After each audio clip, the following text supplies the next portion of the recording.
ሁለት ሶስት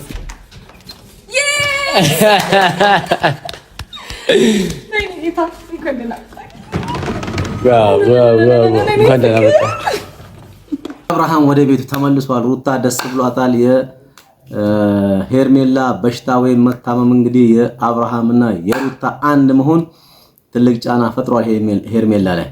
ስለዚህ እስኪ የተሰማን ስሜት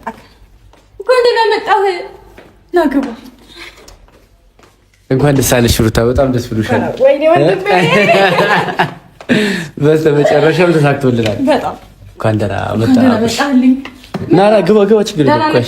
ሻንጣውን እንደዚህ ያስተከዘ እንግዲህ ያው በሄርሜላና በእንትና ማለት በአብርሃም ዙሪያ የነበረው ነገር ተፈቶ ወደ ሩታ አሁን አብርሃም መጠናቀቁ በጣም እኔ በራሴ ትልቅ ደስታ ተሰምቶኛል። ይህም ሲባል ያው ምናልባት ትላንትና የነበረውን ነገር ሁሉ ሰባብረው ለዚህ ደረጃ መብቃታቸው የእግዚአብሔር ፍቃድ ሆኖ ለዚህ ደረጃ በቅተዋል። እኔ በግሌ ደስ ብሎኛል። ያም ያው ልጁ በመሃላቸው ያለው ልጅ በሙሉ ልበ እንትንነት እንዲያድግ ወይም ደግሞ ያው አይምሮ እንዳይነካ ትልቅ አስተዋጽኦ አለው ብዬ ነው የምገምተው። የሁለቱ ችግር መፈታቱ እንግዲህ በጣም ደስ ይላል። የበኩር ፍቅር ዓለሜ የልጅነት ህልሜን ያንተ አይነት ሰው ነበር ምጠብቀው ኖሬ። ስለዚህ ያው እንግዲህ እኛም በጣም ደስ ብሎናል። አብርሃምና ሩታ እንደሚታረቁ አንድ እንደሚሆኑ በጣም ብዙ ቪዲዮዎችን ሰርተናል። እርግጠኛም ነበርን ሄርሜላ ዳር እንደምትይዝም ጭምር በደንብ ግልጽ ነው በቃ። ምክንያቱም ህጋዊ ትዳርና ውሽምነት ያው በሆነ ሰዓት ላይ ውሽምነት ያበቃል። አዎ ባል ወደ ቤቱ ይገባል መግባቱ አይቀርም። ምክንያቱም ሚስትን ባይፈልግ እንኳን ልጁን ይፈልጋል። ደስ ይላል፣ ይታረቃል። ስለዚህ ቀደመው ፍቅር እንግዲህ ምንም የሚሽረው ነገር እንደሌለ ያው አብርሃም እና ሩታ እንግዲህ ማሳያ ሆነዋል። በአጠቃላይ በጣም ደስ ብሎናል። የሩታ ደጋፊዎችና ወዳጆች እንኳን ደስ አላችሁ ብለን ደስታችንን ገልጠናል። በጣም ሰው ነኝ ሙሉ አይደለው ሚጎለይ ብዙ ነው ስፈልግ ነበር ልቤን የሚሞላ በጣም ደስ የሚል እንትን ነው እንግዲህ እያደረጋችሁ የነበራችሁት የሩታ ጓዶች ትልቅ ሚና ነው የተጫወታችሁት። እንግዲህ ምስጋና ለእናንተ እና ለፈጣሪ እናቀርባለን። በጣም ደስ የሚል ነው እንግዲህ እግዚአብሔር አይለያቸው በእንደዚህ አይነት ሁኔታ እስከ ፍጻሜ ድረስ ሁለቱንም ያው አብሮ ያርግልን ብለን ያው መልእክታችንን እናስተላልፋለን። እንዳትነካኝ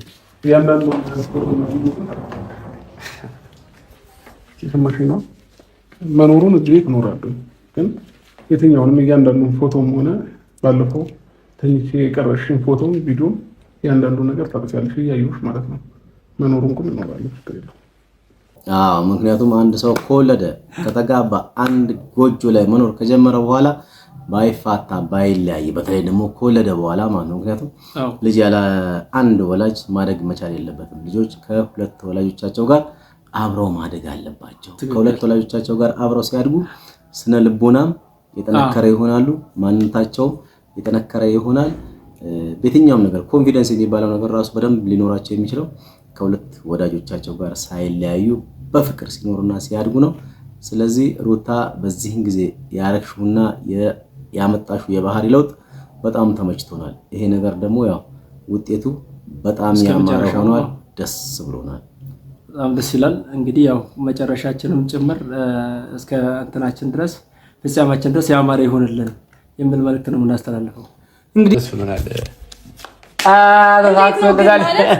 ተሳክቶልናል። ጊዜ ራሱ የሚገኝ ይኸውልህ እንዴት ነው ሰው አለና አይ ቲንክ በደንብ ማየት ትችላለህ ብዬ አስባለሁ።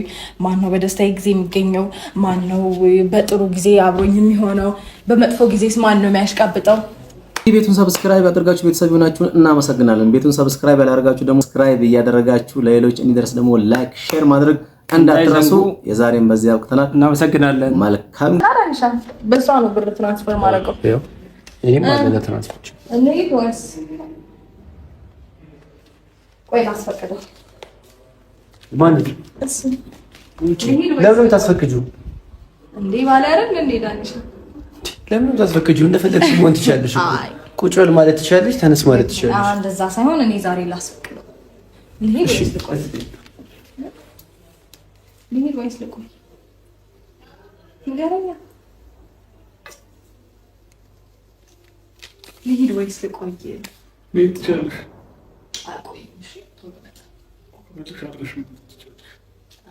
እንኳን እንዳንተ ውጭ አላድርም። እመጣለሁ እንዳይገጠም በኋላ ስማለሁ። ማዳም ሻይ ባይ።